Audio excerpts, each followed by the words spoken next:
Hi, my name's Tim. This is my YouTube channel where I talk about things that I enjoy. One of those is books. So I've just finished reading The Dark is Rising by Susan Cooper.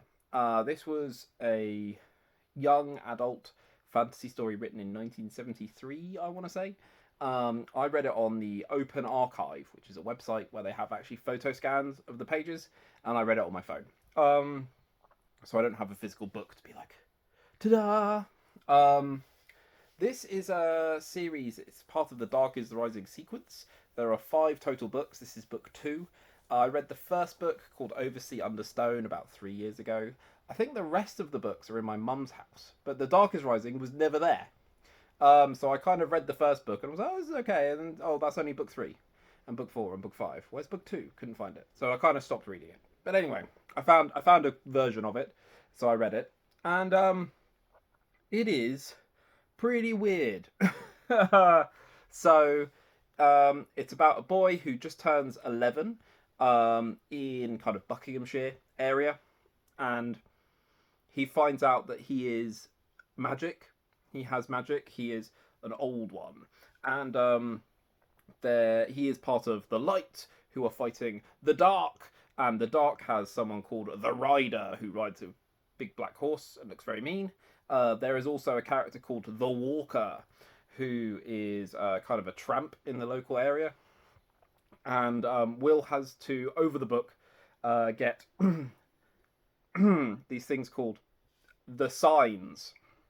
He is the seeker of the signs, and there are 6 of them, and they represent kind of elements, kind of ages in history. So there's like bronze, iron, fire, water, stone, and something else, wood. Yeah, I think that's about it. There's 6 signs in total, and so he gets these signs throughout the book, and the dark are trying to stop him, the light are trying to help him, and a key thing that makes this book different from other things that I've read is that whenever there is any kind of magic, or a lot of the time when there's magic, he's kind of teleported back in time to hundreds of years ago, where he meets other people who are other old ones, and they're kind of constant in time. So he's like travels back 400-500 years. You don't really know when it is, but then they kind of all have a conversation and they do some magic, and then he's suddenly back in real time and nothing has changed in the real world, but they've done the magic. It's very strange. It's very strange, and the writing style is quite flowery at points, especially in these times when they're doing magic or they're facing off. So it's just very odd. It's just very strange. I did enjoy it. I enjoyed it. There were some things. The thing, like, I said the dark and the light and the rider and the walker, and there's the hunt as well. There's lots of like the signs, the seeker. There's all these things that are like, I'm saying them in that voice because they're all capitalized, and there's a point when you're like, I'm starting to get a bit annoyed of capitalization of normal words to make it a thing. But I did enjoy it. I really Will seems very much like an 11-year-old, and then he has this strange duality of being 11 but also being very old, thousands of years old, and that comes across quite well. Will's part of a big family. He is the seventh son of a seventh son of a seventh son. That's why he's like special. But he's not doesn't just have brothers; he has sisters. So there's like 9, 10 of them in the house. So, and you do get a sense of that, of his family.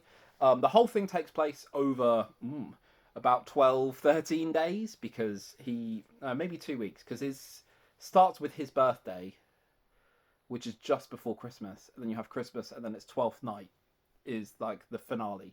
So let's say 2 weeks. So it's quite a short period of time, and he doesn't go anywhere. There's not a quest here. Well, there is a quest because he needs to get the 6 things, but they're all in like his little village, which again I find a bit strange. And how he gets each item is quite strange. Each one is different. And then the finale it's just I still don't know if I've really figured out what it's about, as you could tell from this review. I did enjoy it though.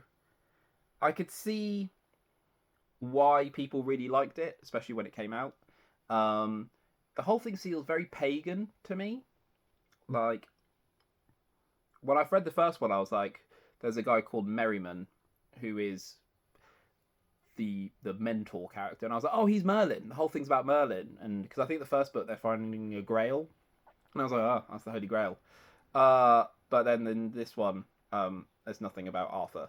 Really, you do see a knight? Could that be Arthur? I don't know.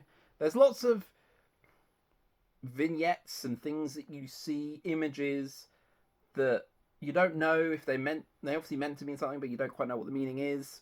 Yeah, interesting. Interesting. I liked Will as a main character.